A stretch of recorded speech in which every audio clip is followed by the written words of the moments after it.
시청자 여러분 안녕하십니까? 용감한 토크쇼 직설 원일입니다. 정부가 또 고용 대책을 발표했습니다. 특이한 점은 소득 주도라는 용어보다 혁신 성장이란 단어가 강조됐습니다. 대기업 지원 내용도 포함됐고 유류세도 10%가 아니라 15% 과감하게 인하했다는 내용입니다. 최저임금과 근로시간 연착륙 방안도 마련됐다는데 전체적으로 문재인 정부의 경제정책 기조가 바뀌는 걸까요? 아니면 미세 조정에 그치는 걸까요? 전문가 진단이 필요한 시점입니다. 오늘 직설 함께 하시면서 함께 들어보시겠습니다.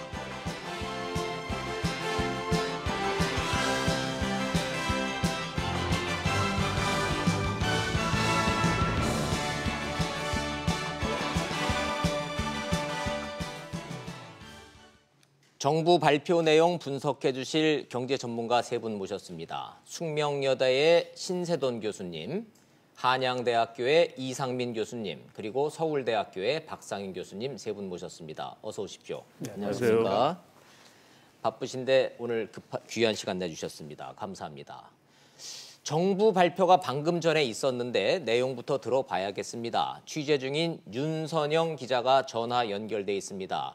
윤 기자 지금 나와 있습니까? 네, 보도국입니다. 네, 정부 발표 내용 좀 정리해서 주요 내용만 좀 정리해 주시죠. 네, 우선 다음 달 6일부터 내년 5월까지 6개월 동안 한시적으로 유류세가 15% 낮아집니다. 이를 적용하면 리터당 휘발유 값은 111원, 경유는 79원, LPG는 28원이 인하되는데요. 정부는 이를 통해 유류세 부담이 모두 2조 원 경감될 것으로 보고 있습니다. 이와 함께 자영업자의 낮은 금리의 경영 안정자금 융자 지원을 확대하고 홈쇼핑 입점을 지원하는 등 자영업 혁신 종합 대책을 오는 12월에 마련하기로 했습니다. 업종별 지원 방안도 담겼습니다. 정부는 우선 자동차 판매 부진으로 위기감이 커지고 있는 차 부품 업계에 신용보증과 기술보증 비율을 높여서 1조 원을 공급하기로 했습니다. 역시 어려움을 겪고 있는 조선 기자재 업체들에게도 3천억 원 규모의 보증을 지원합니다. 또 게임과 캐릭터 등 문화 콘텐츠 분야에는 3,600억 원 규모 펀드를 추가로 조성하는데요. 세부적인 콘텐츠 육성 방안은 다음 달에, 관광 활성화 대책은 오는 12월에 내놓을 계획입니다. 최악의 고용 부진을 개선하기 위한 일자리 대책도 추진됩니다. 앞서 김동연 경제부 총리는 공공기관 단기 일자리를 늘리겠다고 언급하기도 했는데 정부는 이를 포함한 맞춤형 일자리 5만 9천 개도 만들기로 했습니다.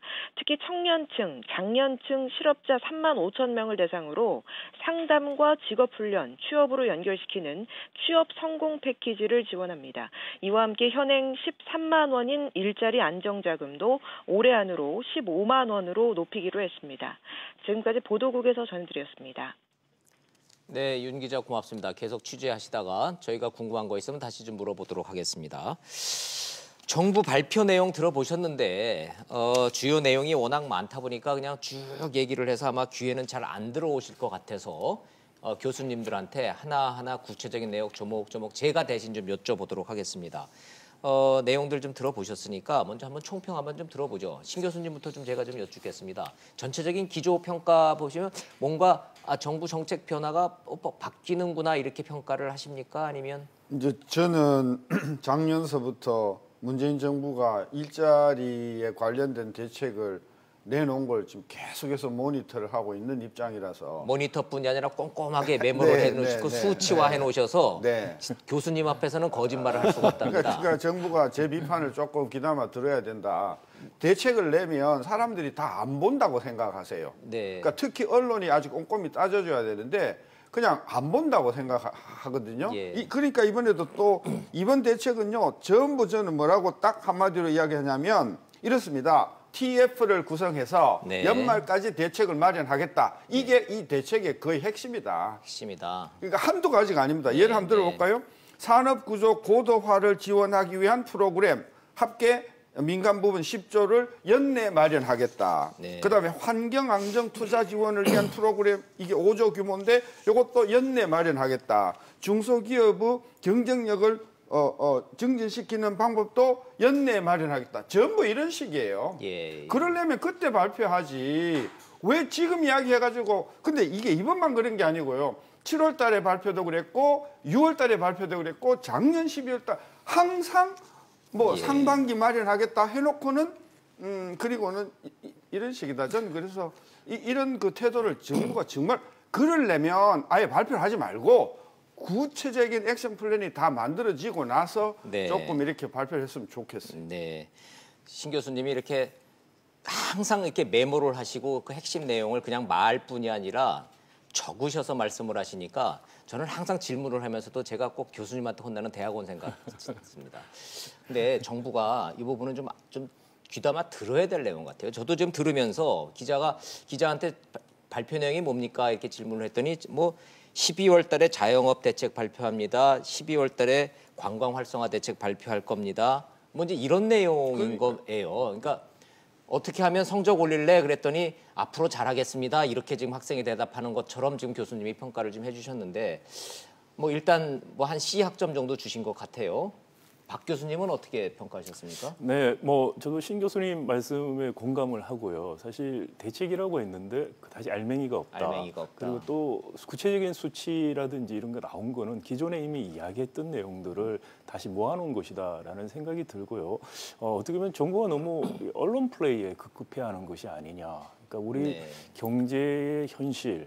본질적인 문제 이런 것에 대해서 좀 더 깊이 있는 고민을 하고 근본적인 대책, 단기적인 대책에 대해서 좀 설득력 있는 그런 안들을 내야 될 때가 이미 됐는데 불구하고 계속해서 급급하게 언론 플레이용 같은 대책들을 이론만 너무 포장을 과대하게 해서 발표를 하고 있다. 이게 정책의 신뢰를 잃게 하고 있다라는 생각이고요. 또 하나는 이 정부가 출범하면서 이제 고용에 대해서 굉장히 강조를 하다 보니까 어떻게 보면 고용이라는 것이 결과적인 피상적인 부분들이라고 할 수 있는데 한국 경제의 본질적인 문제들을 너무 간과하고 있다.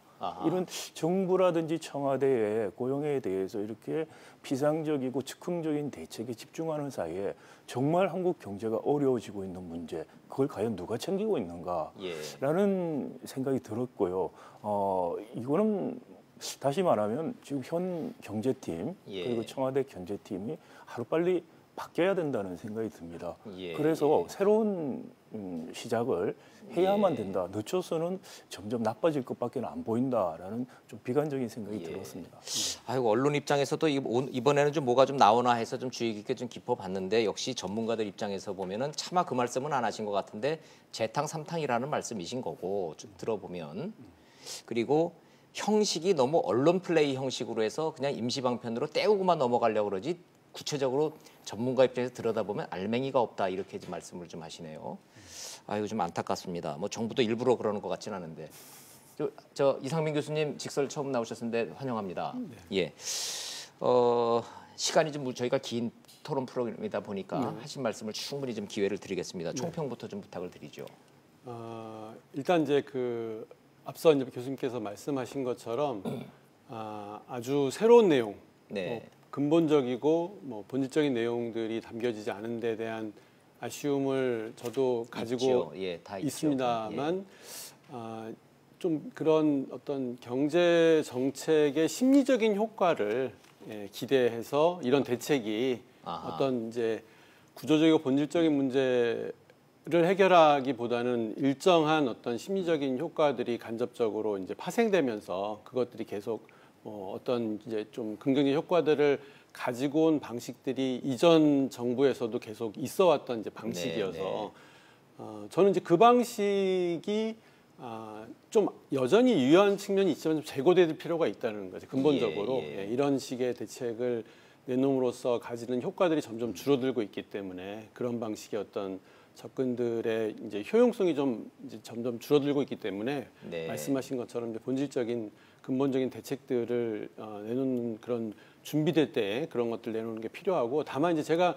또 언급드리고 싶은 것은 언론에서도 이제 그리고 이제 말씀하셨던 것처럼 소득 주도라는 말이 없어서 경제 기조가 혁신 성장으로 바뀐 것이 아니냐는 평가에 대해서는 그거는 제가 동의할 수 없습니다. 그리고 그런 구도가 적절하다고 생각하지는 않습니다. 그러니까 이전에도 이전 정부에서도 아니 이전 정부 아니라 예전에도 성장이냐 분배냐라는 구도를 갖고 굉장히 많은 왔죠. 논란을 가지고 왔습니다. 하지만 사실은 이제 어느 순간에 가서는 사실은 둘 다가 다 중요한 것이고 예.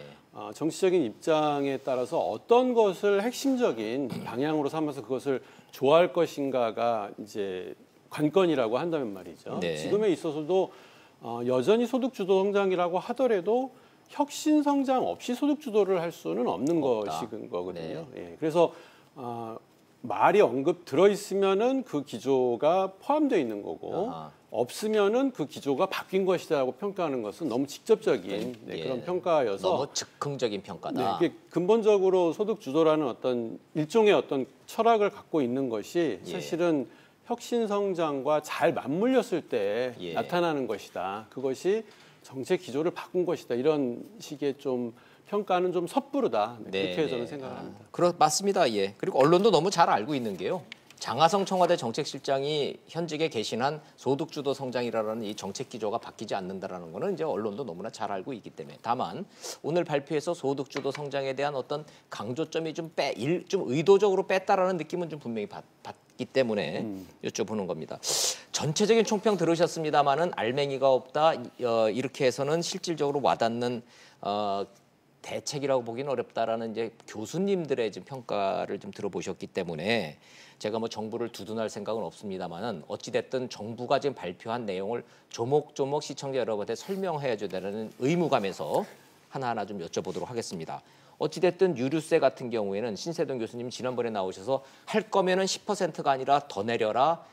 6개월 하지 말고 오래 해라. 이렇게 지적을 해 주셨는데 그래도 교수님 말씀이 반영이 됐는지 10%가 아니라 15% 거는 그나마 성의 표시하고 좀 노력한 흔적이 있지 않습니까? 왜 그렇게 모든 거를 다 저 공부 안 하는 대학원생처럼 이렇게 혼을 내셔서 네, 15%, 10%보다는 낫습니다. 잘한 건가요? 그거는 10%보다는 나은데 그걸 가지고 국민들이 정말 부담이 실질적으로 많이 줄어들었구나 생각하기는 좀 미흡하다. 아니 그런데 아까 소득 이야기했잖아요. 장하성 실장의 소득주도 성장이 그 양반이 그렇게 이야기를 했잖아요. 국민들이 주머니에 내는 돈이 줄고 그거 아닙니까? 그러면 소득주도 성장의 핵심 방법 중에 하나가 유류세 인하 같은 거거든요. 그러니까 그런 식으로 소득주도 성장이 바뀐 게 아니라고 하면 20% 아니라 뭐 25%도 내려줄 수 있는 것이고요.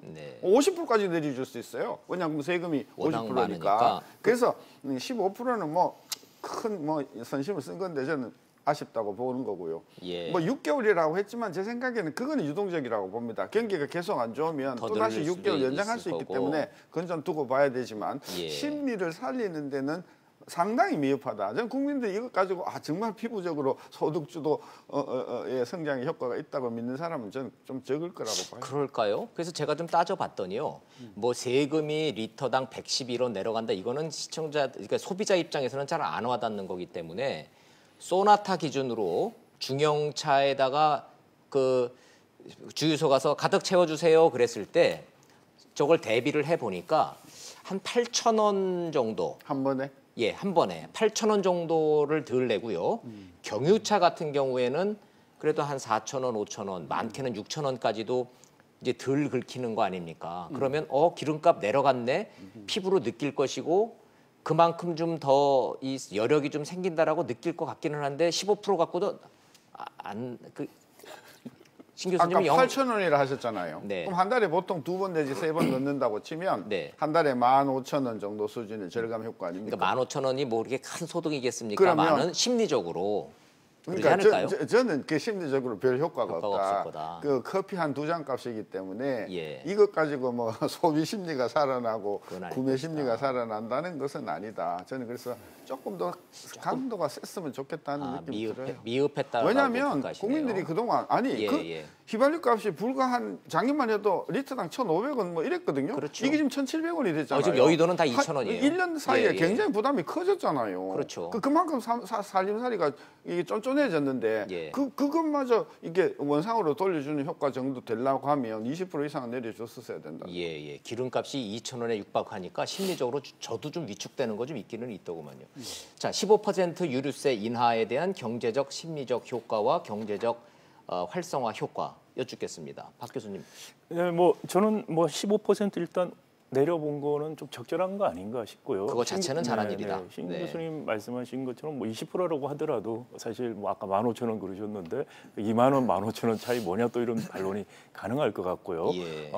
지금 딱 하나는 이게 휘발유 값이 올라가는 상황에서 예. 세금을 내린 것이기 때문에 어떻게 보면 지금 국제 정세상 네. 휘발유 값의 동향에 대해서 상당히 앞으로 더 올라갈 가능성이 있다는 생각들을 하고 있죠. 그렇기 네, 때문에 어떻게 보면은 주머니에 지금 세금을 내렸는데 내 주머니에 돈이 들어오는 게 별로 없네라고 느낄 수는 있습니다. 그런데 선제적으로 이렇게 내림으로 인해 가지고 휘발유값 마저 올라가서 일반 시민들이 예. 느끼는 소득에 느끼는 크런치 같은 현상 예. 이런 것들을 완화시켜줄 수 있다는 측면에서는 예. 바람직했고요. 그리고 유류세를 너무 많이 내릴 수 없는 건 또 재정 문제 때문에 그럴 수가 있죠. 유류세가 네. 세수에서 차지하는 비중이 상당히 크기 때문에 예. 그렇기 때문에 15%를 잡은 것 같고 6개월 정도 일단 한번 시행해 보겠다는 것은 잘한 선택이 아닌가 생각이 듭니다. 세수 문제 하셨으니까 10% 내렸을 때 시뮬레이션 돌렸을 때 세수 감소가 한 2조 정도 예측을 했으니까 15% 내렸으니까 2조보다는 훨씬 세수 감소가 늘어나겠군요. 네, 그런 문제도 있긴 뭐 있겠네요. 유류 같은 경우에는 굉장히 소비가 비탄력적이기 때문에 예. 거의 한 3조 정도 감소할 수 있을 그럴 거라고 수 생각이 있어요. 듭니다. 예, 기름값 오른다고 저희가 뭐 기름 들를 수 있습니까? 기름값 내린다고 또 뭘 얼마나 또 더 돌아다니겠습니까? 그거는 딱 일정하겠죠. 이 교수님 아까 말씀하신 그 심리적 효과라는 게 그래 유류세나 이거 말씀하신 거죠? 맞습니다. 그런 것의 하나의 효과라고 생각하고요. 제 생각에서는 긍정적인 부분이 분명히 있고 또 우리가 이 정책을 평가할 때에 네. 사실은 지금 어려운 이제 경기의 어떤 부양과 대책의 방안이긴 하지만은 모든 정책의 효과가 그것만을 타겟으로 할 수는 없습니다. 말씀하신 것처럼 세수의 문제도 있고 또 네. 환경의 문제도 있고 사실은 우리의 경제 규모가 뭐 세계 12위, 13위 이렇게 다투고 있는 큰 규모의 정책들이 어느 하나의 목표나 직접적인 효과만을 전제로 해서 디자인할 수 없는 수준으로 우리가 사실 굉장히 총체적으로 봐와야 되기 때문에 사실은 이제 계속 지속적으로 모니터링하고 여러 가지 요인들을 분석하고서 다양한 대책들을 적절하게 내놓는 그런 어떤 이후의 대응들이 중요하지 지금의 이것이 중요한 신호고 이것이 모두 다인 것처럼 우리가 평가할 수는 없고 정부의 어떤 부족한 점은 이후에 그런 지속적인 모니터링과 후속적인 어떤 조치들이 적절하고 통합적이냐에 좀 기대를 걸어봐야 되겠다 그렇게 말씀드립니다. 알겠습니다. 근데 이 대목에서 상식적인 질문 하나 드리겠습니다. 오늘 언론이 주목했던 거는 고용 대책이거든요. 지금 경제가 어렵고 일자리가 어렵고 실업자들이 워낙 많고 지금 뭐 고용이 되네 안 되네 이게 지금 이슈이다 보니 무슨 고용 대책인가 들여다봤는데 something new, 뉴스가 되는 거는 결국은 유류세 인상이기 때문에 제목이 전부 다 유류세 15% 인하로 좀 뽑히고 있어요. 언론이. 그런데 고용 대책하고 기름값 내려주는 거하고 고용하고는 직접적인 무슨 관계가 있어서 여기에 들어갔을까요? 그렇죠. 그러니까 저는 그런 기본적인 질문을 좀 해봅니다. 이번에 정부가 발표한 자료의 요약본을 보면요. 크게 세 꼭지거든요. 네. 제1꼭지. 정부가 이번 대책에서 가장 방점을 두는 게 1꼭지로 올라오거든요. 언론에 요거 좀 강조해 주세요라고 하는 그게 거죠. 투자 활성화예요. 맞습니다. 둘째가 뭐냐? 혁신성장이고요. 예. 셋째가 애로사항 및 일자리 창출이에요. 그러니까 일자리는 지금 제일 구석으로 갔다. 따라서 이번에 유류세 인하는 전 일자리하고는 아무 상관없고. 그러면 그건 뭘까요? 애로사항일까요? 아니죠.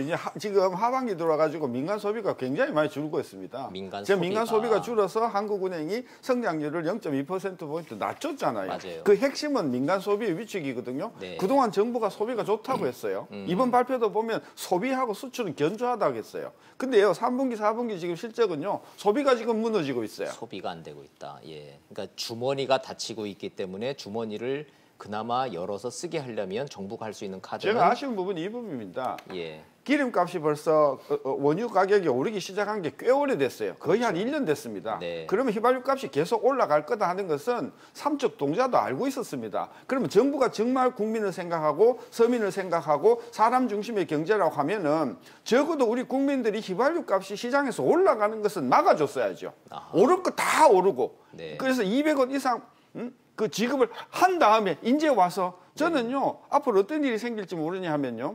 지금 원유 가격이 떨어지고 있거든요. 지금 시장에서 굉장히 많이 떨어지고 있습니다. 금융시장에 충격해서. 그러면 이제 안 그래도 시장에서는 그 석유 회사들이 휘발유 회사들이 아마 가격을 내려야 될지도 모르는 상황이기 때문에 저는 아쉬운 게 진작에 한 6개월 전에 정부가 이 카드를 꺼냈었으면 저는 훨씬 더 서민들의 피해는 줄었을 거라고. 이게 정책은 타이밍인데 타이밍을 좀 잘못 잡았다는 말씀이신데 박 교수님 동의하십니까? 그 지적에는? 네, 먼저 그 타이밍 이슈 이야기하기 전에 이게 이제 사실 일자리 대책이라고 이야기했는데 유리세 말고 새로운 게 없다. 그래서 이제 제가 말씀드린 게 정말 특별한 내용이 없이 포장을 그렇게 한 것 같다라는 말씀을 드린 것이고요. 그래서 언론 플레이라는 지적을 받아도 할 말이 없다라는 말씀이시군요. 네, 그렇습니다. 그리고 이제 유류세 인하 부분은 직접적인 관련은 없지만 말씀하신 것처럼 소비 진작으로 갈 수 있고 이게 보통 지금 굉장히 어려워지고 있는 내수 부분, 특히 이제 자영업이라든지 이런 부분에 대한 수요를 좀 더 올리겠다. 그러므로 해서 적어도 일자리가 창출되거나 적어도 없어지는 걸 어느 정도 막겠다는 취지가 있습니다. 그러니까 이게 뭐 일자리 관련 대책과 직접 관련은 없지만 그렇지만 뭐 대책의 일부로 생각한다라는 것은 받아들일 수가 있다고 생각되고요. 타이밍 말씀을 하셨는데 사실 국제 유가 뭐 주식하고 마찬가지로 유가 변동을 예측하기 참 어렵고요. 어렵죠. 그리고 세금은 앞에도 말씀하셨지만 한 번에 이렇게 내리고 올리는 거를 너무 쉽게 할 수 있는 부분들이 아니죠. 그렇기 때문에 정부가 뭐 타이밍상 지금 제가 보기엔 뭐 조금 더 빨랐으면 좋았다고 생각이 되지만 그렇지만 뭐 지금이라도 유가 인하 카드를 낸 것은 적절하다는 생각입니다. 잘했다. 예, 알겠습니다. 이 교수님, 저희가 기억을 해보면 2008년도에 금융위기 터졌을 때 모든 경제 지표가 절벽처럼 떨어질 때 그때 정부가 한번 유류세 인하했었지 않습니까? 근데 그때 지적을 지금 복기를 해보면 소비자들한테 찔끔 내려주고 주유소들만 배불렸다 이런 지적들 그때 있었거든요. 혹시 이번에는 그런 거 재판될 가능성 없을까요?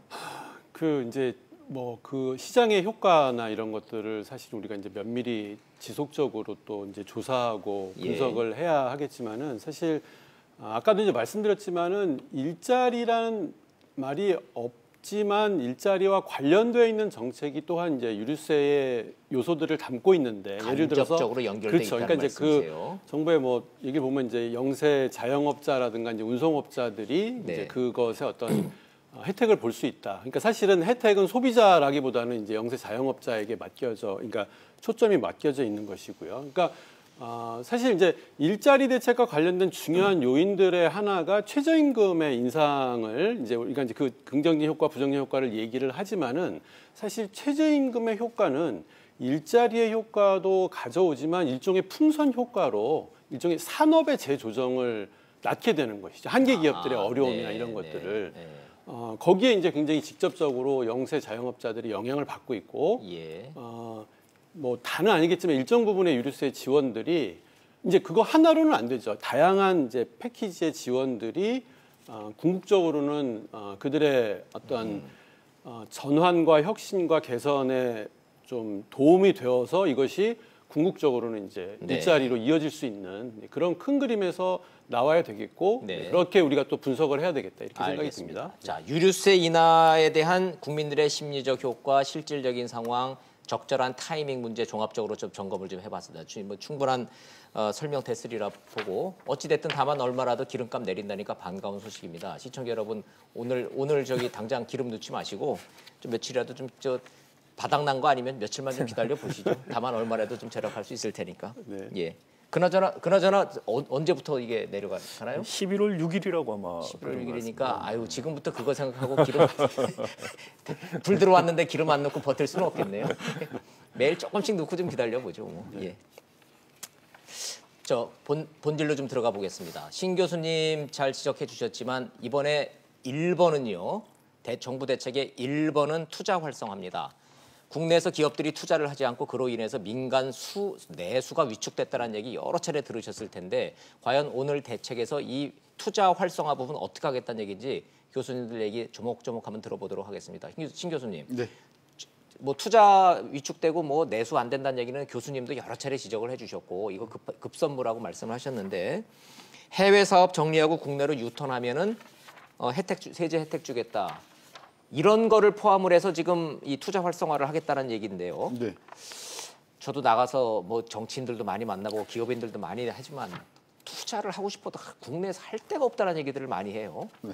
어떻게 좀 이렇게 제가 목마른데 샘물이 좀 될까요? 작년에 12월 27일 날 김동연 장관이 내년도 2018년도 경제정책은 어떻게 하겠습니다라는 그 정책 운영 방향을 내놨습니다. 맞아요. 그 첫 번째 꼭자리가 일자리였습니다. 예, 그렇습니다. 첫 번째 일자리 꼭자리의 첫 번째가 뭔가 봤더니 해외 기업 유턴하면 지원하겠다. 그거 보고 제가 굉장히 실소를 했습니다. 왜 그러셨습니까? 효과 별로 없습니다. 아, 그런가요? 그리고 예. 지금 뭐 구미가 무너지고 있고 창원이 무너지고 있고 지금 우리 전통 그 공장들이 지금 계속해서 가동률이 떨어져서 네. 계속해서 그 해고자가 나오는 상황에 그거 다 알고 있죠. 오시면 세금 혜택 주겠습니다. 돌아오시면 이거 전혀 씨가 안 먹히는 이야기인데 저는 그 부분이 제일 꼭지기에 가 있어서 이게 참 이 정부가 얼마만큼 이 맹탕이냐 하는 비판을 했는데 이번에 그게 또 나왔더라고요. 그래서 그게 1번 1챕터예요. 이건 1에 4예요. 저 뒤에가 있어요. 1에 4군요. 그러니까 예, 좀 상황을 알고 있는데 이번에 예. 투자 활성화의 꼭지는요. 네. 뭐냐면 지금 그동안 규제 때문에 기업들이 대규모 프로젝트를 못하고 있는 게 있다. 네. 그게 이제 뭐 포항이나 여수 쪽에 있나 봐요. 네. 그거를 이제 물꼬를 터주면 한 2조 정도는 민간 부분에서 투자가 될 거라고 기대하고 있는데 네. 이것도 사실은 기업이 하냐 안 하냐는 그것도 두고 봐야 하는 문제이기 때문에 이것도 확실하지 않고요. 네. 그다음에 중요한 게 뭐냐면 산업구조 고도화를 위하거나 또는 환경 안전을 위해서 투자를 지원하는데 그 프로그램에 총 15조를 투입하겠다고 했는데 네. 저는 이 15조가 재정자금인 줄 알았어요. 네. 그랬더니 그렇게 이해를 아니고 했죠. 산업은행하고 기업은행이 융자를 해주는 대출해준다는 것을 거예요, 대출해주겠다 대출. 그 이야기예요. 예. 저는 그래서 이번 민간 투자 활성화의 가장 핵심은 뭐냐? 이 민간 부분의 산업구조 고도화하고 환경 안전을 지원하는 건데. 첫째 이게 민간 그 은행들, 그 산업은행이나 기업은행이 80%를 지원하는 거라서 이것도 그 절차를 따라서 안 될 수도 있는 것이고 더 중요한 것은 이 프로그램을 정부가 연내 마련해서 연내 추진하도록 하겠다. 이 전부 연내. 계획이란 얘기죠. 지금 뭐 2달밖에 안 남았는데. 네. 저는 그런 부분에서 그러면 우리가 10월 말이 다 돼 가는데 지금 발표를 하시면 연내 마련한다고 할 것이 아니라 2019년 1월 1일부터 액션 플랜 뭐에 의해서 이런 기준에 이런 기업은 이렇게 지원하겠다라고 하는 게 나와야 될 것 아니에요. 국민들이 무슨 뭐 언제까지 그 태스크포스에서 마련해서 기다릴 거라고 생각하냐. 전 정부가 지금 경제 어려움을 전혀 저는 체감을 못하고 있다. 아니 뭐 정부가 이 경제의 어려움을 실감하지 못한다라고 보기는 저희로서는 너무 이제 가혹한 평가고 아는데 방법이 없으니까 오죽하면 이렇게까지라도 발표를 하겠습니까라고 이해는 하면서도 기왕이면 내놓을 때 국민들이 와닿는 얘기. 이거 이래? 그럼 나도 한번 생각해 볼까? 기업들이 이렇게 달려들 수 있는 이걸 내놔야 되는데 그건 아닌 것 같다라는 평가라고 좀 이해를 좀 하겠습니다. 예를 들자면 말이죠. 국내 인건비를 피해서 중국도 이제는 안 된다 그래서 방글라데시라고 하고 베트남으로 갔던 해외 이전 기업들이 오늘 발표 내용을 보고 국내로 유턴을 할까 고민할까요? 아니면 코웃음 치고 그냥 또 하나만 한 소리 하네 이렇게 반응을 할까요? 교수님은 기업인들 많이들 만나셨을 테니까 어떻게 평가하십니까? 우리나라뿐만 아니라 이제 미국과 유럽의 그 이제 다시 돌아오는 그런 유턴 기업 리쇼어링이라고 하는 것이 이슈가 되고 있고 그것에 대한 지원이 사실은 계속 지속적으로 이렇게 이루어지고 있습니다. 네. 우리도 이제 그런 시기에 도달을 한 거죠. 사실은 이제 이 문제는 지금의 일자리와 어떤 경제와는 또 일정하게 또 다른 고유의 영역의 중요한 이슈를 결이 다른 가지고 있는 중요하긴 하지만은 사실은 이제 일자리와는 직접적인 관련성은 사실은 이제 우리가 이제 느끼는 것처럼 그렇게 크지는 않은 부분이죠. 아니 근데 국민 입장에서 생각해 보면 만약에 트럼프가 미국 기업들 유턴을 유도해서 실제로 혜택 주고 많은 기업들이 미국으로 유턴한 것처럼 대한민국 정부도 이게 성공한다면 일자리 늘면 늘지 줄지는 않을 거 아닙니까?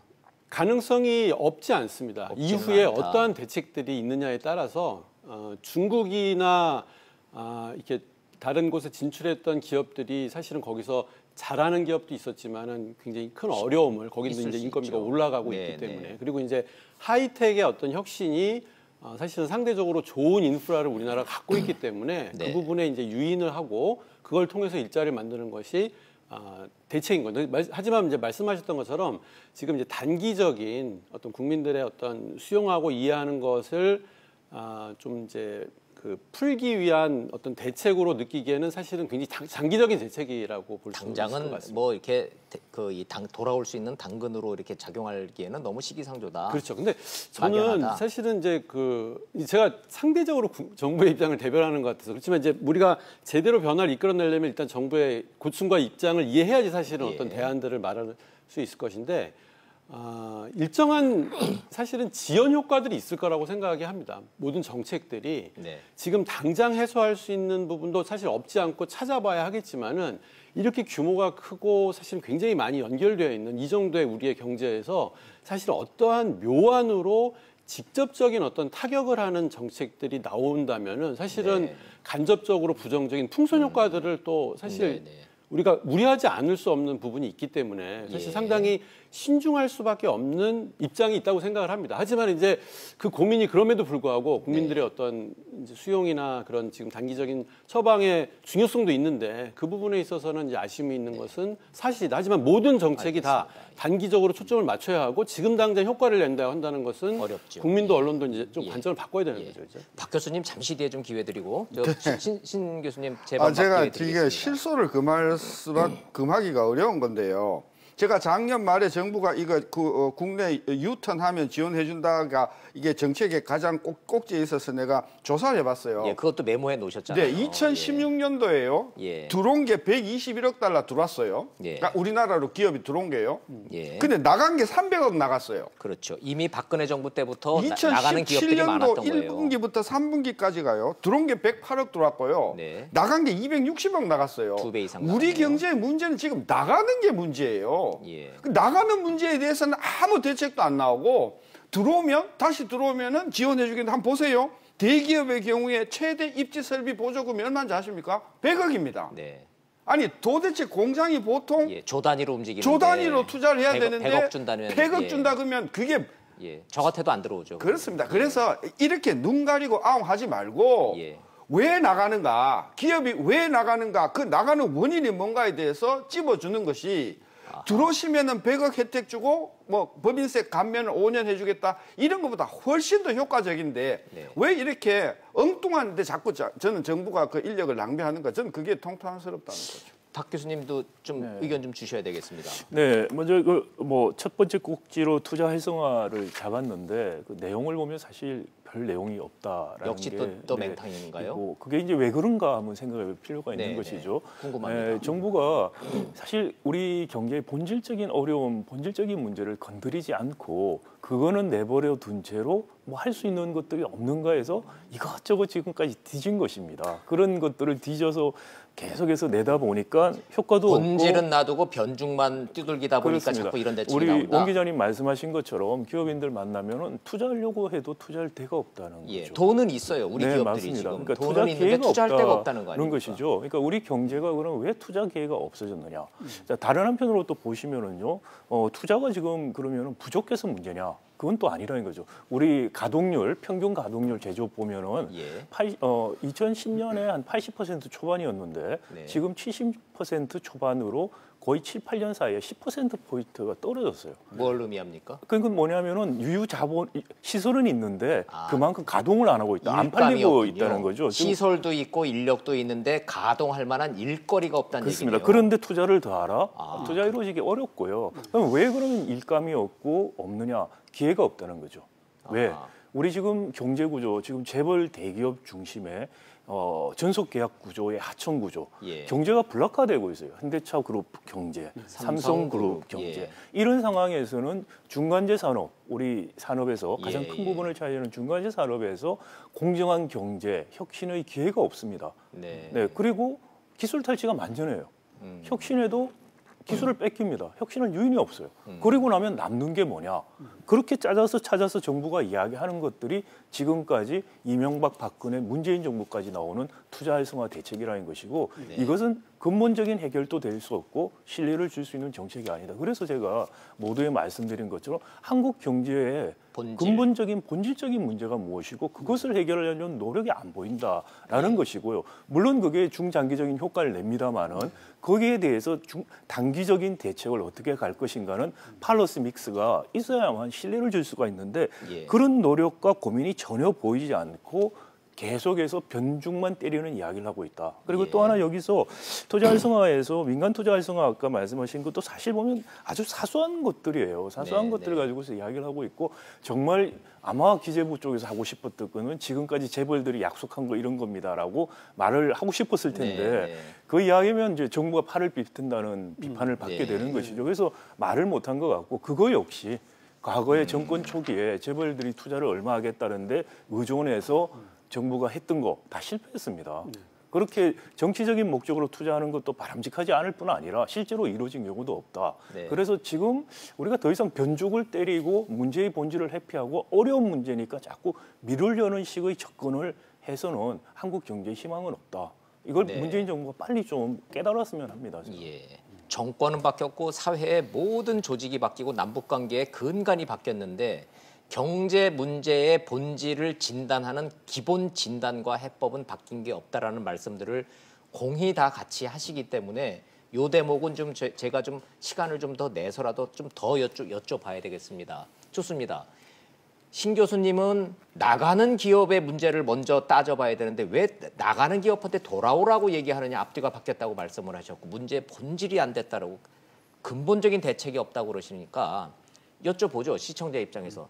자, 기업이 왜 나가는 겁니까, 그러면 지금? 국내에서 그렇게 기업할 정도로 그렇게 지금 열악합니까? 좀 심하게 이야기하면요. 한국에서는 정말 장사 못하겠다. 왜요? 왜요? 진짜?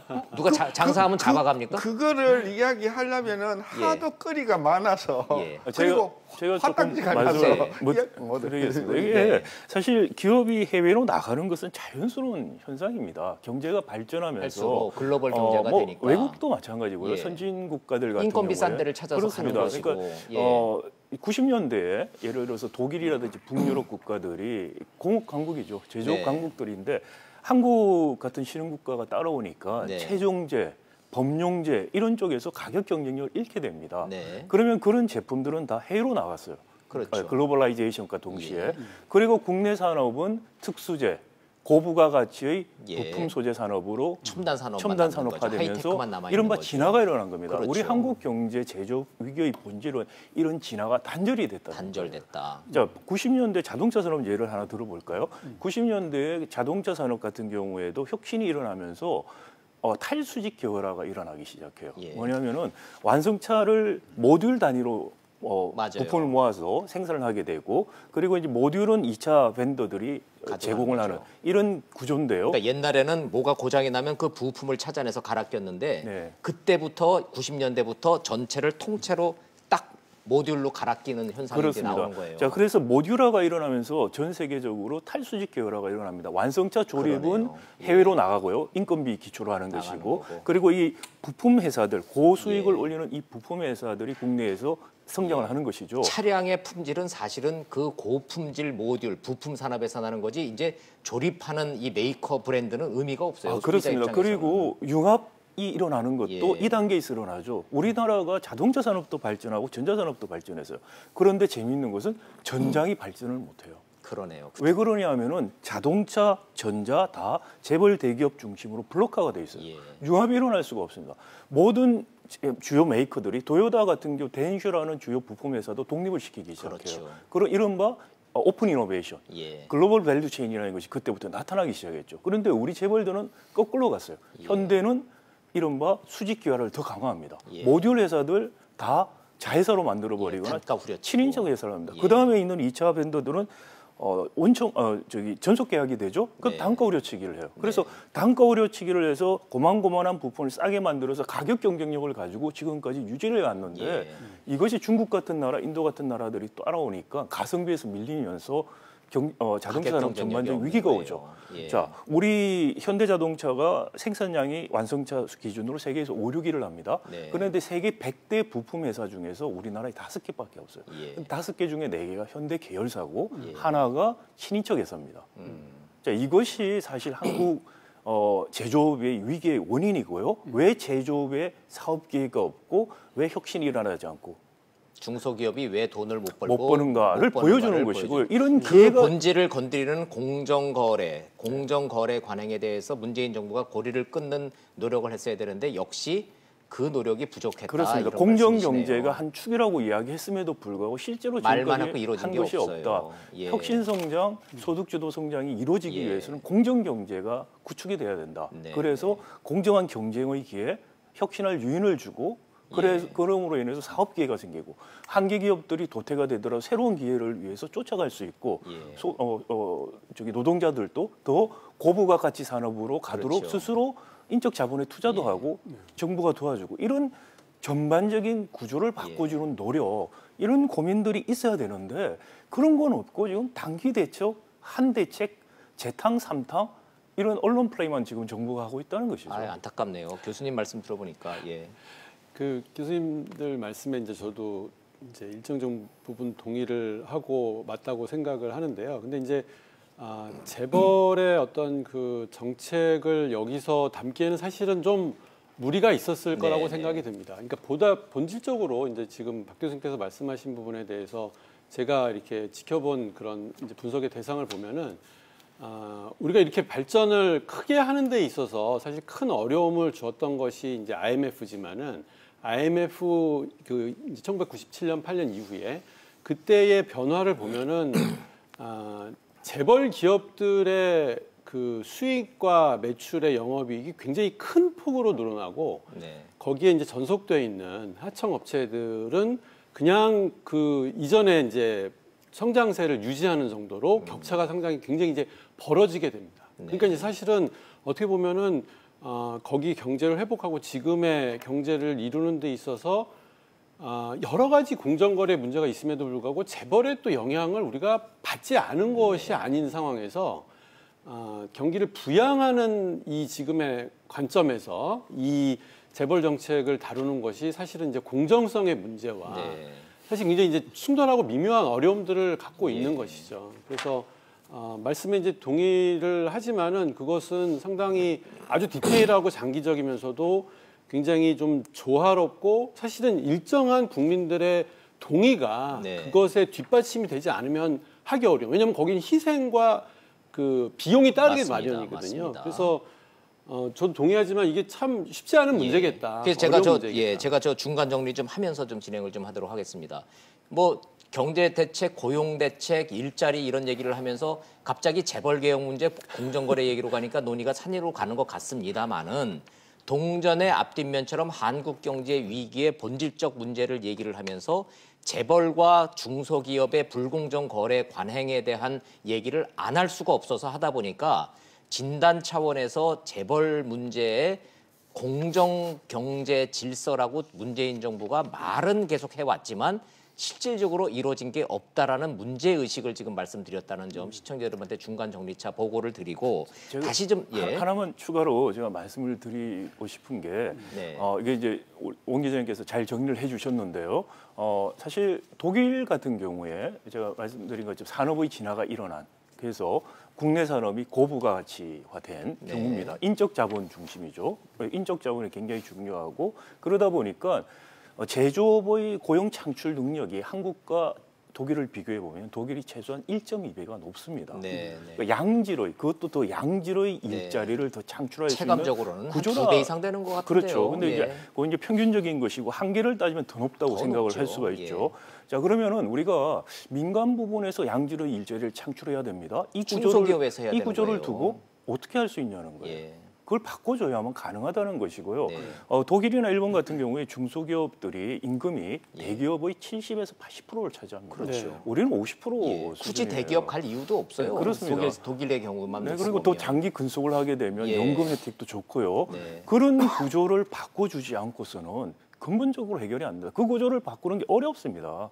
재벌이 우리나라에서 얼마나 힘이 셉니까? 이 강력한 기득권 세력인데 그거는 정부만이 할 수 있는 거기 때문에 그렇죠. 정부한테 요구하는 겁니다. 맞습니다. 시장도. 그러니까 예. 그런 것들에 대한 진지한 고민 그리고 이게 중장기 대책이라고 말씀을 하셨는데 지금 해야지 중장기적 효과가 나오는 겁니다. 맞습니다. 예. 중장기 대책이라고 하고 어렵다. 이번 정권에서 정권을 잃을 수도 있다 잘못하면 이런 두려움 때문에 계속해서 미뤄왔다는 것이죠. 근데 예. 이걸 계속해서 미루고 다른 대책들 이런 대책으로 한국 경제 예. 바뀔 것이냐.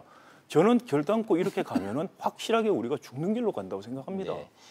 이 중소기업 문제를 해결해 줄 거라고 문재인 정부에 대한 기대치는 엄청 높았는데 실질적으로는 이루어진 게 없다라고 하는 박 교수님의 이제 이 뼈아픈 지적, 정부도 좀 굉장히 아파할 것 같습니다. 다시 좀 논의를 돌아와서 신 교수님한테 제가 질문을 하다 만 게 돼서요. 중소기업에서 중소기업이 일자리를 늘려야 된다라는 원론적인 말씀은 많이 해주셨으니까 그거는 생략하도록 하고 중소기업들도 나름대로 혁신하고 뭔가를 살아남으려고 하는데 경제 정책이, 사회 분위기가, 정치적인 상황이 중소기업인들이 나 떠나고 말겠다라고 하는 얘기들 실제로 존재하죠. 네. 이것도 실질적인 문제 중에 하나 아닐까요? 그러니까 떠나는 게 낫겠다고 생각하는 사람들은 그나마 나은 사람들이죠. 나은 사람이고. 왜냐하면 떠날 여력이라도 있으니까. 나머지들은? 진짜 떠나지도 못하고 그냥 앉아서 죽어야 되는 자영업자들이 전 최소한 100만 단위가 넘는다고 보는 거죠. 네. 따라서 이제 좀 대기업 이야기 좀 그만해라 이제는. 예. 그러니까 공정 경제를 위한 대기업 개혁은 뭐 계속 하더라도 시간이 네, 오래 네. 걸릴 네. 거니까. 그건 다른 주제가 다른 덩어리니까. 그러죠. 예. 그래서 자꾸 구름 잡는 이야기 하지 마시고 지금 이 순간에도 문을 닫고 고용을 잘라야 되고 시간을 단축하고 그 가동률이 떨어지는 부분에 저는 긴급 낙하산을 좀 투입해라. 자꾸 그 공공기관에만 낙하산 투입하지 말고. 예를 들면 그 낙하산이 뭐가 있습니까? 아니 뭐 낙하산이? 뭐 높으신 자리에 뭐 억이 넘어가는 자리에 친인척 엄청나게 낙하산을 많이 보냈다면서요.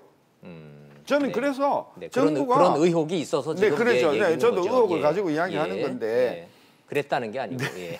그래서 예. 그 제가 보낸 게 아니기 때문에 제가 단정할 수가 없어서 그렇습니다. 중소기업, 예. 중견기업들을 그 교육 구조 혁신을 하는 저는 방법이 많고요. 네. 그것만 정부가 정말 몰입을 해서 돈으로 따질게요. 돈으로 네. 따진다면 연간 최소한 한 50조? 지금 10조 들어간다는 거예요. 그러니까 10조도 이게 부족해요? 산업은행, 기업은행 돈이잖아요. 네. 그러니까 정부 재정을 최대한 한 50조 정도로 투입하고 한 5년에서 한 10년 정도 가는 긴 안목을 가지고 저는 아까 이야기하시는 쪽으로 저는 다양한 방법으로 전 중소 중견기업을 지원하고 육성해야 된다고 봅니다. 네. 그러니까 우리가 쉽게 이야기하면 그 히든 챔피언인데 네. 지금 뭐 전 세계 히든 챔피언이 뭐 500개에서 1000개인데 한국은 뭐 손가락으로 잡을 만큼밖에 안 되거든요. 그렇죠. 그래서 이 히든 챔피언이 되기 위해서는 아주 영세적인 중소기업들을 몇 개씩 묶어서 좀 덩치를 키워줘야 되겠죠. 네. 그다음에 설비가 너무 오래됐잖아요. 네. 최신 설비로 깔아줘야 되겠죠. 갈아줘야죠. 그리고 그 설비를 굴리려면 상당히 인력들이 교육이 많이 돼야 되겠죠. 네. 교육을 해줘야 되겠죠.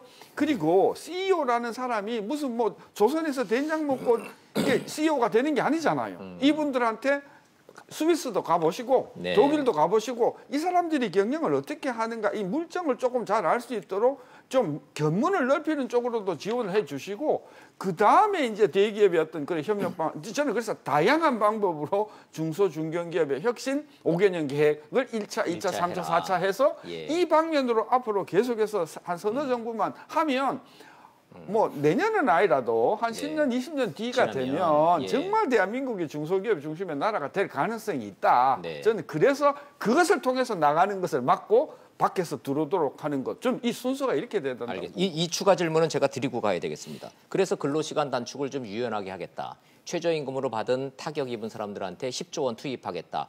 효과 있지 않을까요? 이 정도면? 이 대책은 어떻게 평가하십니까? 생각이 깊었으면 그런 카드를 그렇게 섣불리 먼저 끄집어내어서 이런 분란을 안 일으켰죠. 처음부터 분란을 일으키지 말았어야 될 문제다라는 저는 생각이 말씀이신가요? 짧았다고 보는 겁니다. 이 조치가 얼마만큼 현장에서 충격적이고 얼마만큼 타격을 주는가 하는 부분에 대해서 전혀 깊이 생각하지 않고 뭐 그냥 오르니까 꺼냈다가 지금 이 된통 이렇게 당한 거라고 봐요. 예.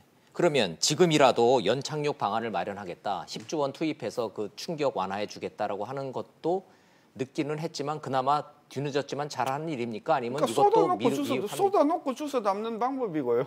예. 그리고 지금도 뭐 통계 보시면 아시지만 조금 있으면 이제 10월 통계가 나오겠지만요.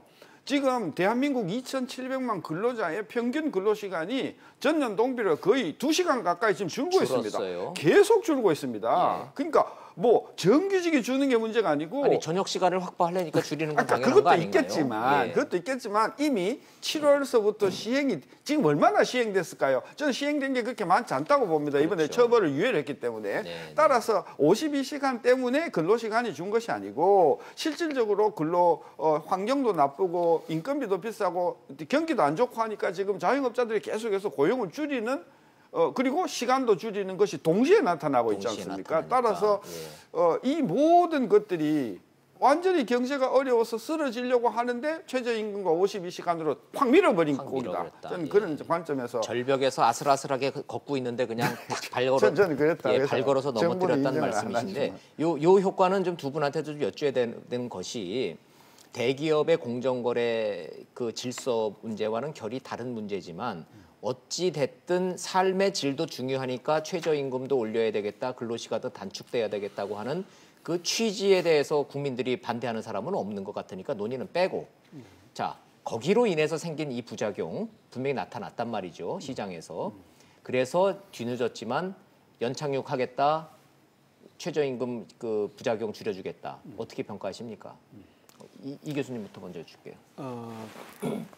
분명히 최저임금과 이 실근로시간이 52시간으로 단축된 것이 일정하게 영향을 미친 것으로 생각이 듭니다. 제가 근데 이제 개인적으로 판단하기에는 정부도 이제 그것을 준비 안 한 것이 아니죠. 앞서 말씀드린 것처럼 일종의 단순히 고용의 정책, 소득의 정책이 아니라 이것이 산업 구조의 재편에 중요한 영향을 미치는 효과가 있다는 것을 예측을 하고 몇 가지 대책들을 내놨지만은 사실은 실질적인 효과는 그것보다 훨씬 더 사실 컸다고 저는 생각을 합니다. 정부가 예상했던 것보다 부작용이 컸죠. 뭐 풍선 이런 것들은 사실 그런 거죠. 그래서 지금 그렇지만 이제 그건 뭐 이제 우리가 이제 대책들을 그래서 이제 마련을 해 나가야 되는데 이렇게 된 상황에 있어서는 근데 그래서 이제 몇몇 이번 대책에 저는 이제 긍정적으로 보는 부분은 업종을 타겟팅하거나 지역을 구체화해서 어떠한 대책들을 제시하는 것은 조금 더 진전된 그런 부분들이 있다고 생각합니다. 그러니까 자동차나 조선에 있어서의 어떤 어려움들에 좀 타겟팅해서 그런 식으로 좀 구체적인 어떤 내용들을 사실은 짚어내는 것이 정책의 어떤 방향이라고 본다면은 여전히 대다수를 차지하는 고용의 80%를 차지하고 있는 중소기업 그리고 또 이제 영세 자영업자들에 대한 업종의 혹은 그 업의 특성에 따른 그런 대책들이 여전히 사실은 충분히 이해가 되어 있지 않은 상황인 것 같습니다. 그런 것들에 대한 대책들이 마련돼야 되겠고 저는 이제 그 52시간에 따른 탄력적 근로시간의 확장이 일정하게 사실은 필요한 부분이라고 생각합니다. 그러니까 그 기업을 운영한 사람들이 사실은 그 이전의 어떤 운영 방식대로 하기 어려운 법을 어길 수밖에 없는 몇 가지 어려움들이 나온다고 얘기를 하고 있거든요. 그래서 시청자 입장에서 지금 딱 드는 이 질문은 주 52시간 탄력적으로 운영하겠다라고 하는 연착륙시키겠다는 얘기는 한마디로 얘기해서 52시간 안 지키면 감옥 갑니다. 여기에서 확 후퇴하겠구나. 이렇게 생각이 드는데 그렇게 갈까요? 그 얘기입니까 결국은? 아니요. 그렇지는 않습니다. 원래 지키긴 지킨다는 얘기인가요? 그렇죠. 그렇게 되어야 되죠. 하지만 이게 준비되어 있지 않기 때문에 법대로 지킨다 그러면 그거는 경착륙이지 연착륙이 아니지 않습니까? 근데 이게 그 오랜 동안의 그 운영의 관행이라는 것이 있는데 이게 법을 지키겠다는 것만으로 지킬 수 없는 상황들이 이렇게 연결되어서 작용을 하게 됩니다. 그러니까 예외를 자꾸 좀 예외들이 사실 굉장히 사실은 파행적으로 지금 사실은 측정되어 있는 실근로 시간이라고 하지만 또 실제로 현장에서는 또 다른 관행들이 다양하게 존재를 하고 있는 것이 현실이거든요. 그런 상황 속에서 연착륙시키기 위해서 유예하고 다양한 대책들이 종합적으로 마련될 필요가 있는 그 중에 하나 탄력적 근로시간이 이제 지금 어떤 근로자들의 건강권이라든가 이제 또 다른 이슈들이 존재를 하지만은 그것이 지금의 어떤 근로시간을 단축하고 그것이 또 경기의 운영과 또 일자리와 영향을 미치는 부분들에 어떤 부정적인 영향을 완화하기 위해서는 하나의 방안으로 고려해 볼 부분은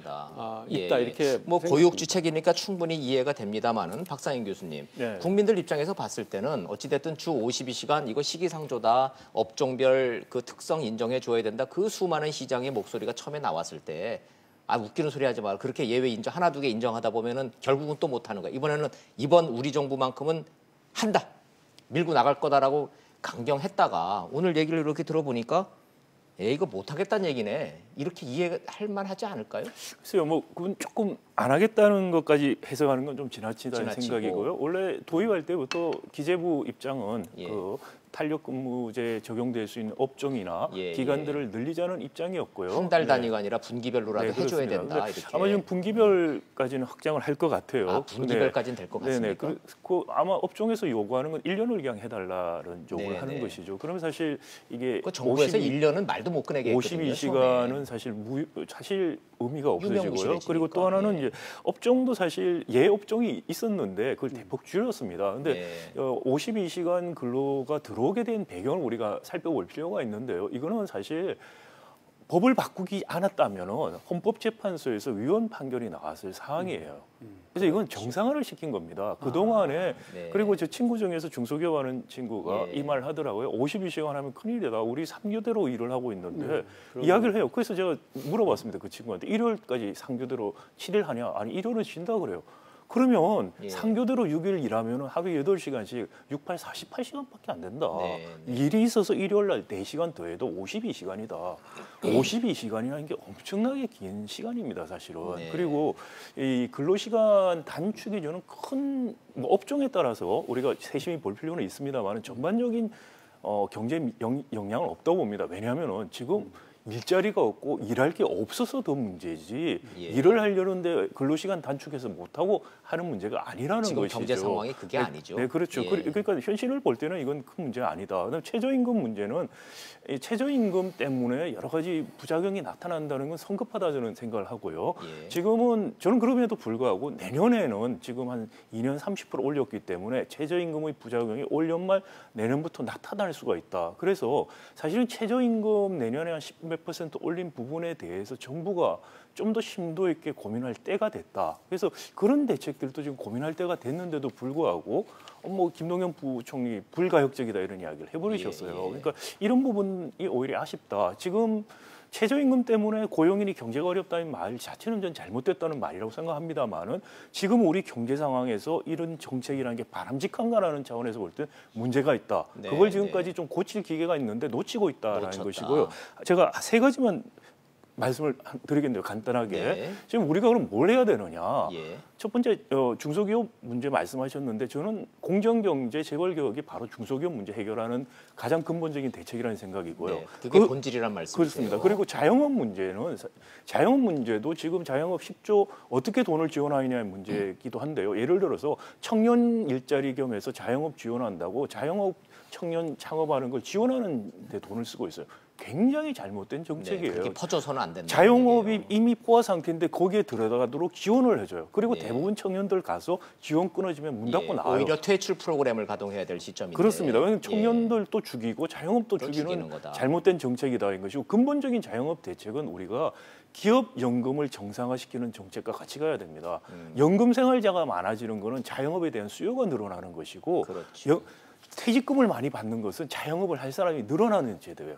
이 제도를 바꾸고 그리고 노인 빈곤에 들어가지 않고 기존의 퇴직연금의 충분한 혜택이 없는 상황에서 이분들이 어떤 식으로 자산을 유동화시켜서 생활할 수 있는가 이런 대책들이 사실 근본적인 대책이고요. 더 단기적인 일자리 대책은 사실 신 교수님 말씀하신 중소기업 돈 지원하는 건 저는 효과 없을 거라고 봅니다. 오히려 그것은 지금 지방 혁신도시라고 많이 만들었지 않습니까? 거기 사람이 살 수 없는 환경을 가지고 있어요. 지금 여러 군데 도시재생이니 이런 식으로 지금 어차피 건설에 돈 쓰겠다고 지금 나오고 있습니다. 혁신도시에는 사람은 없고 기러기들만 있습니다. 그렇습니다. 거기에 정말 사람이 살 수 있는 환경을 만들어주는 그런 건설 투자를 하면은 그건 굉장히 생산적이고 균형 발전에 도움이 되는 투자다. 왜 그런 건 생각 안 하고 자꾸 대도시 중심의 건설 투자를 하려고 하는지 이해가 좀 안 갑니다. 네, 아이고 이거 저 질문을 드리면 드릴수록 이제는 연금 문제까지 나오고 이제 국토 균형 발전 얘기까지만 나오고 그러니까 이게 10시간도 부족한데 시간이 지금 이제 많이 가서 신 교수님한테 마지막으로 이 지금 정부가 지금 이 본질적인 문제는 놔두고 자꾸 이렇게 변죽만 올린다라는 공통적인 지적에서 늦었지만 자, 뭐 계속 하셨으니까 한 말씀 부탁드리겠습니다. 뭐에 지금 늦었지만 뭐부터 챙겨야 됩니까? 아까도 뭐 우리 박 교수님은 그 반대 의견 말씀하셨지만 전 답은 중소 중견기업이 있다고 봅니다. 중소 중견기업 지원해야 된다는 말씀이시군요. 자영업이 경쟁력을 가져야 된다고 봅니다.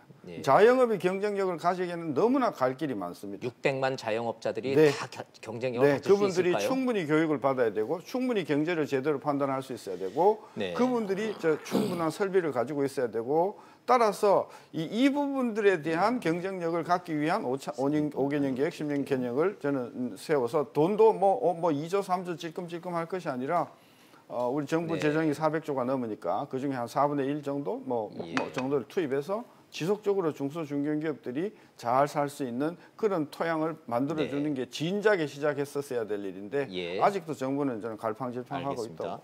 저 두 분 교수님은 결이 다른 해법을 말씀하셔요. 중견 중소기업 지원해야 하는 것이 해법이라시고 대기업 불공정 거래를 끊어야 된다라는 이 결이 다른 얘기를 두 분이 말씀하셨기 때문에 연내에 제가 다시 한번 자리 마련해서 이 좀 뜨거운 토론 자리 한번 해보는 게 시간이 그냥 후적 지나갔잖아요. 한 시간이. 예. 마지막으로 이제 이상민 교수님한테도 한 1분 이내로 좀 해법 좀 여쭙겠습니다. 양 중심의 패러다임에서 질 중심의 패러다임으로의 전환의 과정에 있다고 보고요. 우리 경제가. 네, 자영업자에게 대한 지원이 여전히 많지만 여전히 필요한 것은 혁신적이고 새로운 자영업들이 존재해야 되고 그러려면 실패도 필요합니다. 하지만은 다시 재생되고 시도할 수 있는 그런 여건들이 마련되어서 지원이 필요하고 중요하고 세심하게 유형화하고 구체적으로 지원하는 그런 충분한 이해와 분석에 기반한 정책들이 나와야 된다고 보고 탄력적 근로시간도 마찬가지입니다. 근로시간의 양의 문제가 아니라 어떻게 질적으로 효율적이고 생산적으로 운영할 것인가에 그런 문제를 다루는 이슈로 우리가 이제 직면해 왔다 이렇게 말씀드릴 수 있습니다. 하루빨리 경제가 좋아져서 너무 경제가 뜨거워서 이 물가 상승이 걱정입니다. 이런 주제를 가지고 토론하는 시간이 빨리 좀 왔으면 좋겠습니다. 대한민국 경제가 빨리 활성화돼서 모든 사람들이 잘 사는 세상 만드는 데 있어서 이견이 있을 리가 없지 않습니까? 세 분 교수님들 오늘 말씀 잘 들었고 시청자 여러분들이 오늘은 정책 얘기를 하다 보니까 거시경제적으로 말씀드렸는데 시청자 입장에서 구체적으로 내 문제는 어떻게 되는 문제를 하나하나 조목조목 하는 문제 조만간 마련해서 또 시간 마련하도록 하겠습니다. 오늘 말씀 잘 들었습니다. 고맙습니다. 감사합니다.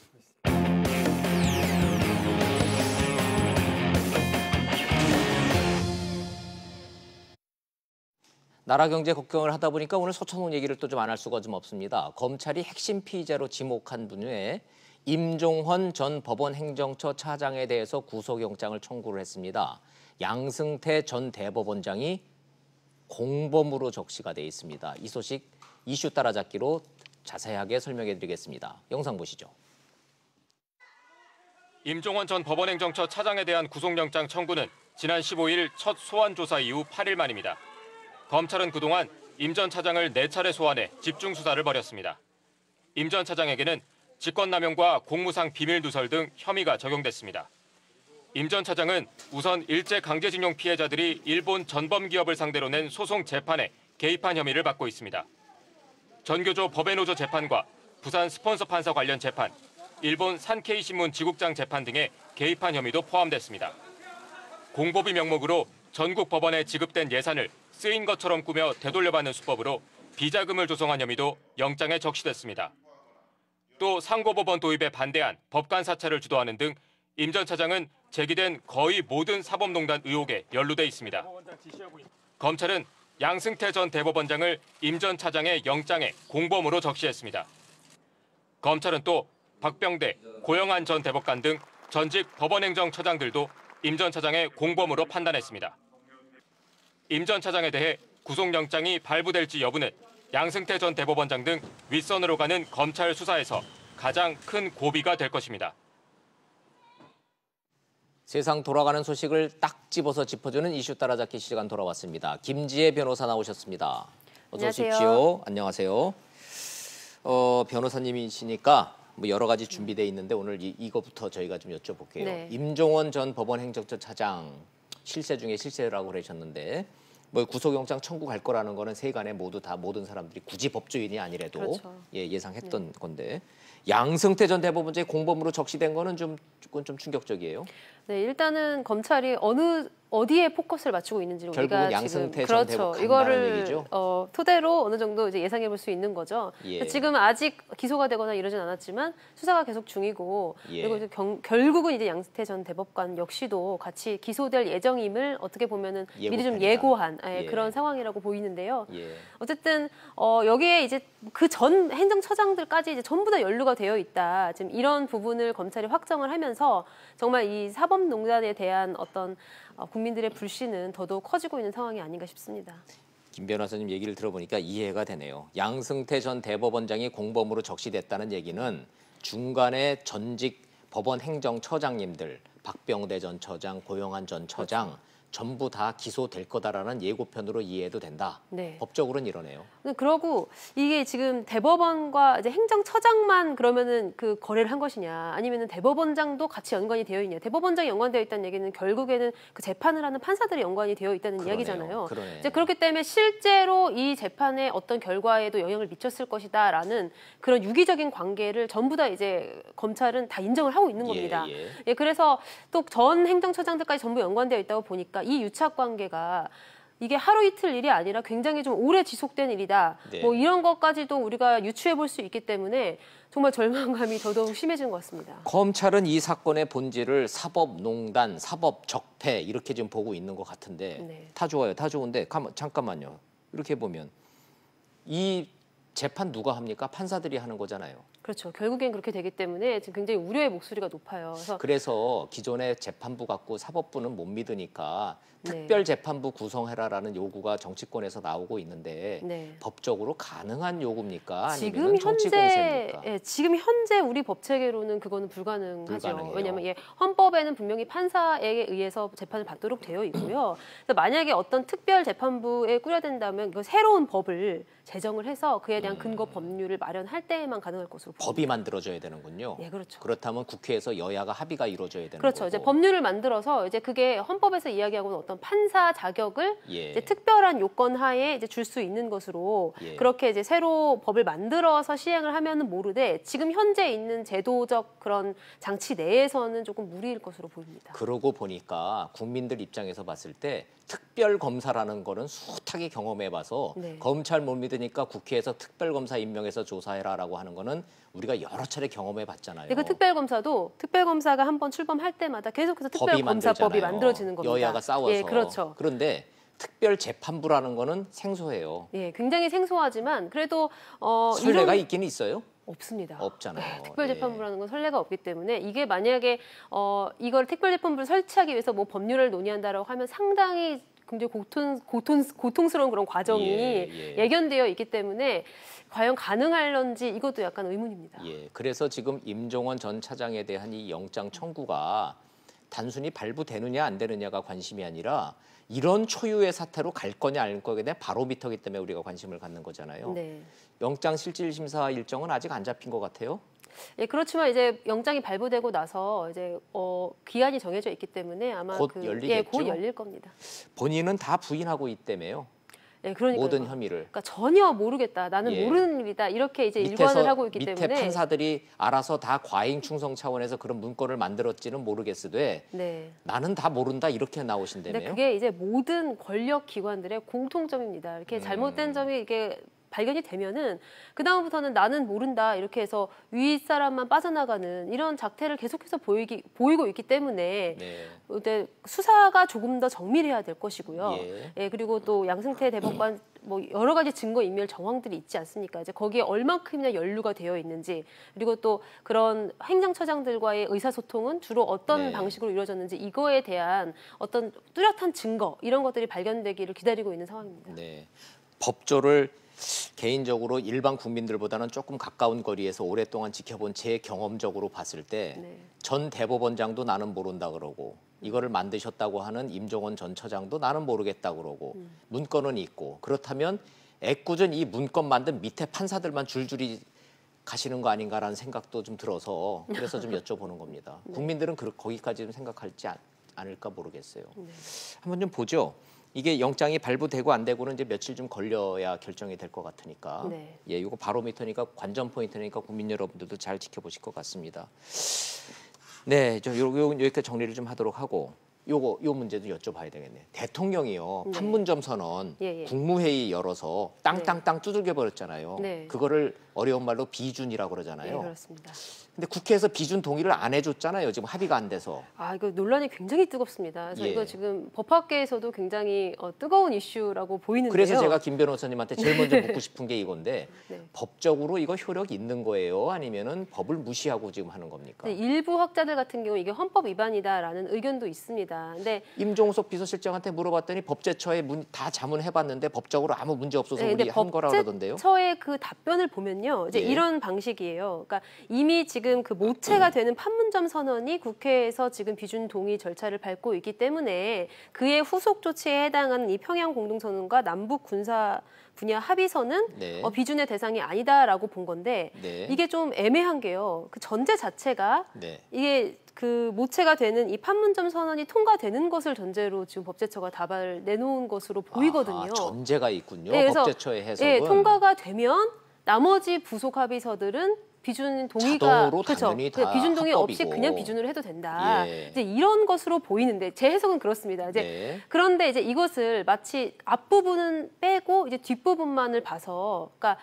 전체적으로 비준 동의를 받을 필요가 없다라고 이제 좀 섣불리 해석을 한 건 아닌가 좀 이런 생각도 들거든요. 김지혜 변호사님의 개인적인 법조인으로서의 견해입니까? 아니면 판례를 근거로 한 이 해석입니까? 그러니까 이거는 판례 같은 것이 이런 부분에 없어요. 없죠. 판례도 아니고. 판례가 있어서 그런 것은 아니고 이제 다만 법제처가 내린 그런 해석을 조금 더 법률적인 시각에서 해석을 해본 겁니다. 그래서 그 결과 그런 전제를 갖고 한 것인데 이제 그거를 너무 좀 나이브하게 해석을 했다라는 생각은 들어요. 근데 이제 그런 법제처의 해석이 없는 것으로 일단 치고 살펴보면 일단은 어떤 군사 분야 합의서 같은 경우에는 뭐 안보에 되게 중대한 그런 부분이 좀 있고, 그다음에 또 예산 문제도 같이 결부되어 있기 때문에 이제 우리가 어떻게 보면은 이거 비준 동의 필요하다고 볼 여지가 굉장히 좀 높은 편이라고 생각을 합니다. 이제 그렇지만 판문점 선언에 대한 그런 비준이 되지 않은 상태에서 이제 어떻게 보면은 모체가 되지 않았는데 그에 대한 이제 부속 먼저 이렇게 효력을 생기게 만든 거예요. 그래서 이 부분은 약간 법률적으로 어떻게 대통령의 행위에 대해서 뭐라고 비판을 하는 것도 물론 가능하겠지만 일단 정무적인 부분에서 좀 너무 서두른 것 아닌가 이런 좀 생각이 들고요. 야당은 그렇게 공격을 좀 하고 있어요. 네, 왜냐하면은 지금 이게 지금 현 정부의 어떤 급한 마음을 제가 이해를 합니다. 왜냐하면은 그동안 이런 남북 관계가 진전될 기회가 굉장히 많았음에도 불구하고 국내 정치적인 이유로 해서 계속해서 그것이 진전이 안 됐어요. 그래서 그거를 이번 정부가 집권한 지금 이때에 재빨리 풀어내야 된다라는 그런 어떤 열의와 조급 이런 것들은 이해를 하지만 그렇지만 정권도 바뀌면 또 손바닥 뒤집듯이 이런 정책들이 모두 뒤집어질 거잖아요. 근데 그렇게 치자면 두 가지 경우가 있죠. 그러니까 계속해서 집권을 하든지 아니면은 충분한 협의를 통해서 야당도 동의한 상태에서 정책을 집행을 하는 겁니다. 아니 이해찬 대표 말씀대로 살아계신 동안 계속 집권하시면 되잖아요. 물론 그렇긴 하지만 민주주의 사회에서 그러기란 쉽지가 않죠. 그래서 우리나라 그러니까 이해가 되네요. 무슨 말씀인지 알겠네. 그래서 약간 대통령과 있습니다. 청와대의 의중은 이해는 돼요. 이거를 기정사실화해서 정권이 바뀐다 그래서 이게 흔들리서는 안 된다라는 도장을 찍고 싶은 거예요. 그죠? 그런데 이북은 철권 통치니까 법 위에서 김정은만 도장 찍으면은 그게 법이요, 그게 진리인데 대한민국은 엄연히 법이라는 게 있기 때문에 이게 법적으로 이게 가능한 얘기인가 이게 갸우뚱하면서 따져보는 좀 복잡한 문제가 발생한 거예요 지금. 그렇죠? 네, 그렇지만 이제 선언 뭐 평양 공동선언이라든지 남북 군사 분야 합의서의 어떤 성격이 좀 문제가 될 수 있겠지만 이걸 이제 우리가 조약의 일정이라고 본다고 하면 비준 동의가 없다고 하더라도 대통령이 비준하면 효력은 있습니다. 그거는 국제법적으로는 효력이 그대로 인정이 되는 거죠. 행정부의 수반이 하면은 조약으로서 효과는 있는 거예요. 북한도 이북도 국가로 보는 거고 예, 우리도 국가로 보는 거고 그렇죠. 국가 대 국가의 정상 간의 약속이니까 그 약속을 어길 수는 없는 거죠. 그대로 그렇죠. 약속의 효력은 발생을 하지만 이제 다만 제가 말했듯이 국내적인 문제가 해결되지 않은 상태의 두 정상 간의 약속이 네. 그 이후 후대를 거듭해가지고 얼마큼 효력이 있을 것인가 이거에 대한 걱정이 조금 드는 상태입니다. 시청자 여러분들이 이해가 잘 되셨을 것 같아요. 김 변호사님 설명을 드리니. 그래서 야당도 불법이라고는 규정하지 않아요. 그렇죠. 네. 오만이다, 독선이다라고는 그래도 이거는 불법이다라고는 얘기하지 않아요. 야당도. 네. 그래서 그런 거예요. 네. 야당에도 법률가가 있는 거예요. 그죠? 예. 알겠습니다. 이 문재인 대통령이 어떤 생각으로 왜 이러시는지에 대한 설명을 생략하시자고요. 그리고 네네. 내일 또 저희가 1시간짜리 토론이 준비가 돼 있으니까 이 문제는 내일 또 시청자 여러분들 자세하게 설명을 좀 해드리겠습니다. 네. 자, 또 이거 안타까운 소식. 그 PC방 살인 사건 피의자 네. 뭐 청와대 청원 100만 명 넘었습니까? 아니면 육박했습니까? 100만 명 넘었습니다. 넘었죠. 네, 이 청원 게시판이 생긴 이래로 이 정도로 뜨거운 그런 성원을 입었던 속도가 제일 빨랐다네요. 예, 청원이 없었던 것 같습니다. 청원의 내용은 저 피의자 정신 감정으로 풀려나는 일 없도록 해달라 이런 얘기인가요? 네, 전체적으로. 그렇죠. 네. 어떻게 보면은 좀 사법부의 판단에 관련된 청원이어서 그렇게 바람직한 청원은 아니라고 생각을 하는데요. 그러나 국민적 예, 공분. 그 공분을 고스란히 느낄 수가 있죠. 그렇죠. 일단은 예. 이게 좀 공공장소잖아요. 그래서 예. PC방, 뭐 예. 예를 들어서 그 지난번에 있었던 강남역 살인 사건도 예. 마찬가지로 내가 그냥 다니는 평범한 장소에서 그리고 또 피해자 얼굴이 공개됐는데 얼굴이 너무 평범해요. 네. 그러니까 내가 도저히 알 수 없는 그런 피해자로가 범인으로부터 나도 당할 수 있고 나의 가족도 언제든 당할 수 있다. 이런 위기감이 지금 우리 국민들 전체에게 트라우마를 만들어주고 있는 것 아닌가라는 생각이 듭니다. 국민들은 첫 출동한 경찰이 초등 대처만 좀 엄격하게 했어도 이런 억울한 죽음은 막을 수 있지 않았을까라고 아쉬움이 큰데 네. 그거 좀 어떻게 방법 없나요? 근데 제가 이제 뭐 가상 시나리오를 머릿속에서 돌려서 내가 예. 경찰관이었으면 어땠을까? 어떻게 했을까요? 뭐 이런 것들을 곰곰이 생각을 해봤는데 일단 처음 신고된 것이 그 피해자의 동생이었잖아요. 네. 이제 그리고 나서 피해자가 또 다시 신고를 했었어요. 네. 근데 이미 출동한 경찰은 사실 피해자, 그러니까 손님 측에 예. 신고를 받고 출동을 했기 때문에 그냥 약간 손님 입장에서도 컴플레인이라고 생각을 그렇죠. 했던 일종의 거예요. 컴플레인이라고 생각을 했던 예. 거죠. 그래서 둘 사이에 어떤 말다툼, 단순한 예. 말다툼 정도로만 그렇게 치부를 하고 그리고 무엇보다도 그 형이 나갔어요. 예. 범인이 나가서 집으로 돌아가서 횡단보도를 건너는 까지 봤습니다. 이제 그러고 나서 이제 당연히 다 조치가 끝났다라고 이제 생각을 한 것이기 때문에 이 과정에서 제가 경찰관이었어도 네. 딱히 더 처할 수 있는 조치가 우리나라 법률상으로는 예. 좀 부족하지 않나 이런 생각이 사람 듭니다. 얼굴에 나 분노 조절 장애, 나 흉악범이라고 이마에 써 있는 것도 아니고. 그렇죠. 그리고 우리가 무슨 공상과학 영화에서 보듯이 뭐 이렇게 경찰관이 안경 같은 거에 버튼을 누르면 전과가 바로 뜨고 이런 것도 이것도 아니잖아요. 아니고. 예, 그렇기 예. 때문에 그 당시에서 이제 큰 일이 발생하지 않았는데 어떤 사건이 발생하지 않았는데 전과 조회를 하는 것도 개인 정보에 위배되고 그게 네. 경찰관 직무상 불가능합니다. 잠깐만요. 요 대목에서 요 질문은 또 해드려야 되겠네. 그 경찰이 출동하면요. 네. 현장에서 전과 조회는 불가능합니까?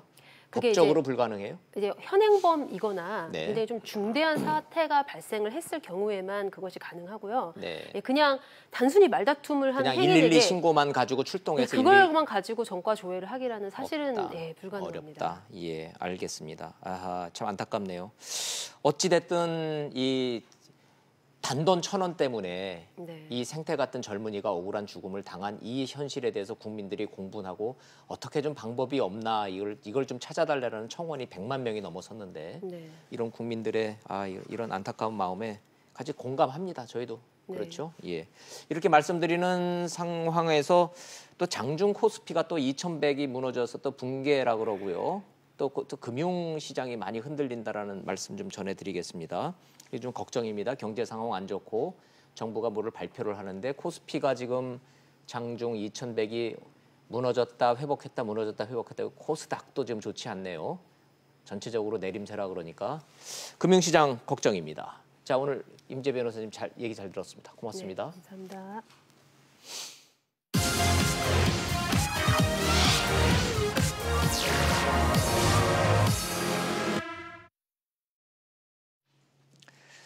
요즘 부쩍 지방 내려갔다 오는 지역구 의원들 만나면 안색이 영 좋지가 않습니다. 군산, 통영, 창원, 거제, 울산, 해안선을 따라서 경제가 무너지는 게 본인들 눈에 보인다는 겁니다. 곳곳에 공실이고요. 상가는 썰렁하고 음식점은 텅텅 뭐 이런 상황이랍니다.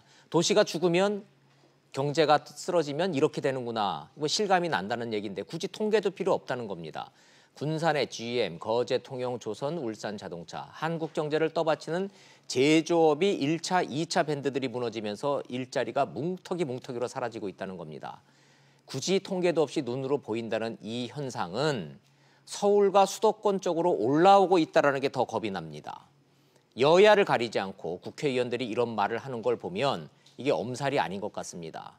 많은 의원들이 상황이 이런데 청와대가 북쪽만 바라보면서 남북 경협에만 활로를 찾는 거 아니냐라는 불안감을 토로를 합니다. 사석에서.